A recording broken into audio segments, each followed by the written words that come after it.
इगतपुरीत छत्रपती शिवाजी महाराज जयंती उत्साहात साजरी। छत्रपती शिवाजी महाराजांचा संपूर्ण महाराष्ट्रात जयघोष सुरू आहे। उद्धव बाळासाहेब ठाकरे गटाचे एकनिष्ठ शिवसैनिक तथा इगतपुरी ते नगराध्यक्ष संजय इंदुरकर यांनी शिवजन्मोत्सव सोहळ्याचे आयोजन केले होते। यावेळी वेगवेगळ्या मंडळातर्फे त्यांचा सत्कार करण्यात आला।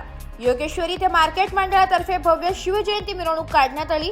यावेळी छत्रपती शिवाजी महाराजांची वेशभूषा धारण केलेले आणि घोडेस्वार जिजामाता यांची देखील वेशभूषा धारण केली असून हे मिरवणुकीचे मुख्य आकर्षण ठरलं। या मिरवणुकीत हजारो महिला, लहान मुले, पुरुष सहभागी होते। मिरवणुकीदरम्यान नाशिक लोकशाही न्यूजचे संचालक आणि मालक विश्वास लचके यांनी इगतपुरीचे नगराध्यक्ष शिवजयंती निमित्त संजय भाऊ इंदुरकर यांचा सत्कार करण्यात आला।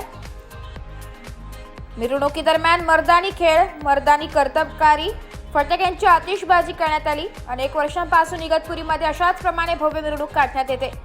यावेळी रेंजल अकॅडमी इगतपुरी प्रस्तुत अफजल खानांचा वध प्रेक्षकांना दाखवण्यात आला। यात चिमुकल्यांचे नाटक पाहून प्रेक्षकांच्या अंगावर शहारे आले। अफजल खानाच्या वधानंतर सर्वीकडे जय भवानी आणि जय शिवाजीचा जयघोष सुरू झाला। याप्रसंगी इगतपुरीचे नगराध्यक्ष संजय इंदुरकर यांनी सर्व शिवप्रेमींचे आणि शिवभक्तांचे आभार मानले।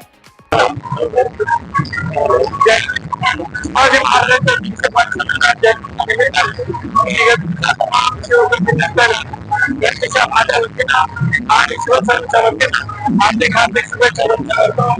आपण ज्या उत्साहाने या शिवजयंतीमध्ये सामील झाला त्याबद्दल आभार। यापुढे शिवाजी महाराजांचा आदर्श घेऊन आपलं आयुष्य आपण त्यांच्या आदर्शाचा पाऊल करावा अशी शुभेच्छा देतो। धन्यवाद। जय हिंद, जय महाराष्ट्र, जय हिंद।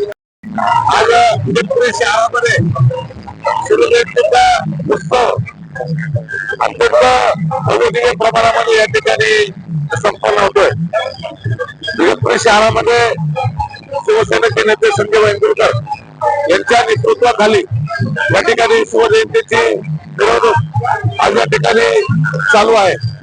या निमित्तानं इगतपुरी शहरवासियांना, तमाम शिवसैनिकांना, तमाम शिवप्रेमिकांना शिवजयंतीच्या निमित्ताने मी शुभेच्छा देतो। भरपूर आहोत। आमची शिवजयंती म्हणजे आणि शिवजयंतीला खूप उपस्थित आहोत। आम्हाला खूप आनंद वाटतोय। आमची शिवजयंती आहे, शिवाजी महाराजांचे दैवत आहेत। याबद्दल मी खूप सर्वांचे अभिनंदन करतो। जय महाराज। आज या ठिकाणी शहरामध्ये प्रमाणामध्ये साजरा होत आहे।